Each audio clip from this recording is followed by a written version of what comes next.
ഇങ്ങനെ അവധി പറഞ്ഞാൽ എങ്ങനെയാ മേരി? പൈസ വാങ്ങിച്ചപ്പോ ഞാൻ പറഞ്ഞതല്ലേ തവണകൾ തെറ്റിക്കാതെ കൃത്യമായി തിരിച്ചടയ്ക്കണമെന്ന്. ഇപ്പൊ മാസം എത്രയായി? തരണോന്ന് വിചാരില്ലാഞ്ഞിട്ടല്ല തോമസ് അണ്ണ. ആശുപത്രിയിലെ കാശ് എത്രയെന്നറിയോ? ഇപ്പൊ ആണെങ്കിൽ ഞാൻ ഒറ്റയ്ക്ക് കിടന്ന് വേണം തുഴയാൻ. ആ ദുഷ്ടം ചെയ്ത കാരണം ഇവളുടെ മുഖം കണ്ടാൽ ആരും പണിക്ക് നിർത്തണില്ല. അങ്ങേര് ജീവനോടെ ഉണ്ടായിരുന്നെങ്കിൽ ഞങ്ങൾക്ക് ഇങ്ങനെ ഒരു ഗതി വരികയില്ലായിരുന്നെന്ന് തോമസ് അണ്ണൻ അറിയാമല്ലോ. ജീവനെ ഓർത്തിട്ടാ ഞാൻ ഇത്രയും ക്ഷമിക്കുന്നത് എന്ന് കരുതി ഇനി ഇങ്ങനെ പറ്റുകയല്ല കേട്ടോ. ആശം കൊടുത്തിട്ട് മനുഷ്യൻ എത്ര പ്രാവശ്യം കയറി ഇറങ്ങി നടക്കണം. ബാക്കിയുള്ളൊരു കടത്തി മുങ്ങി താഴുക. ഇവക്ക് എപ്പോഴും ഈ കുരുട്ട് തള്ളി പുന്നരിക്കാനാ നേരം. ഈ കുരിശ് മുഴുവൻ എനിക്കായിട്ട് എവിടെ വെച്ചിരുന്ന എന്റെ കർത്താവേ. എന്റെ കൊച്ചിനെ കൂലി വേല എടുത്തു പോലും ജീവിക്കാൻ വയ്യാണ്ടാക്കി ആ കാലമാണ് ജയിലിൽ കിടന്ന് നരകിച്ച് ചാകണേ.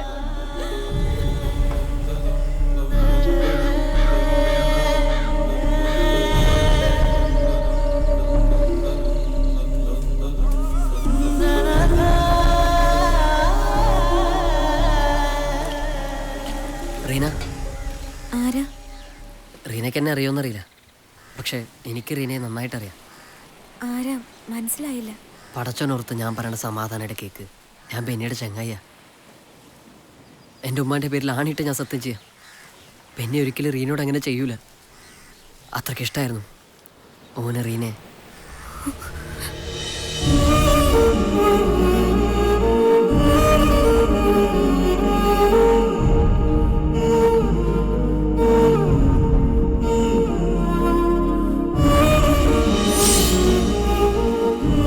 റീനയോടുള്ള ഇഷ്ടം കൂടുതലുണ്ടാ അവനിപ്പോ ജയിലിൽ വിധികാത്ത് കിടക്കണത്.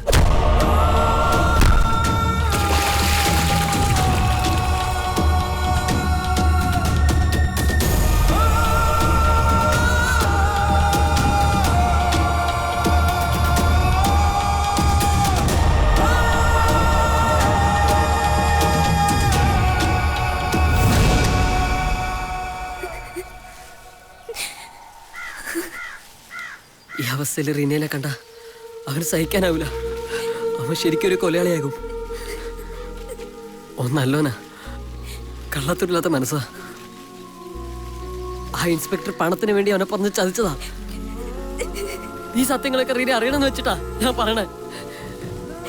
എന്നെ ഒരു പാവ, അവനെ വെറുക്കരുത്. ആ ഇൻസ്പെക്ടറിന്റെ കയ്യിൽ കിട്ടും.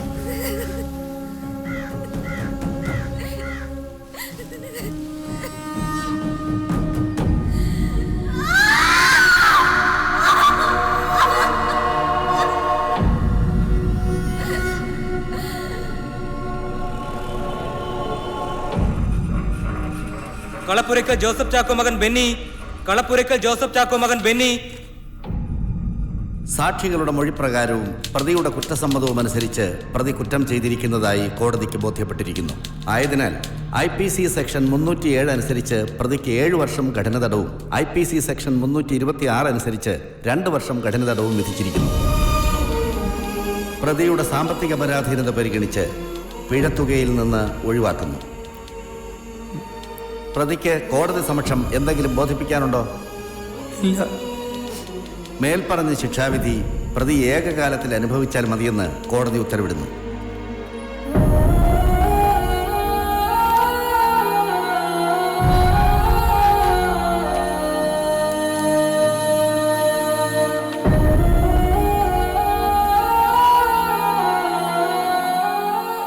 സാറിന്റെ കാരുണ്യം കൊണ്ട് ഈ കേസ് കാരണം പാതി വഴി നിർത്തിയിട്ടിരുന്ന വീടിന്റെ പണി പൂർത്തിയാക്കാൻ പറ്റി.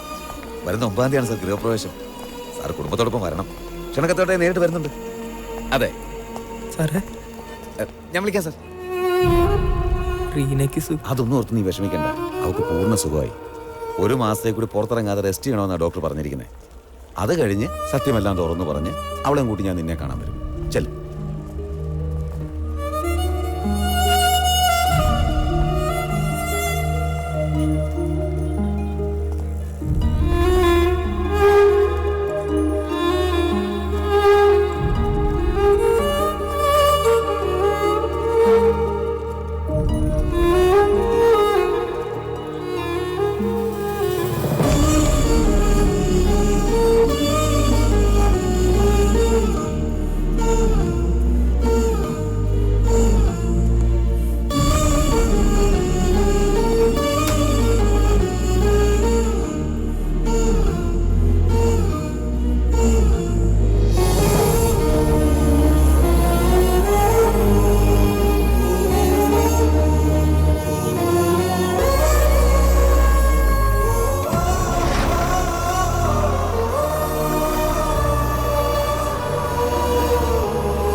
ഞാൻ വിചാരിച്ചോരെന്നെ വന്നു.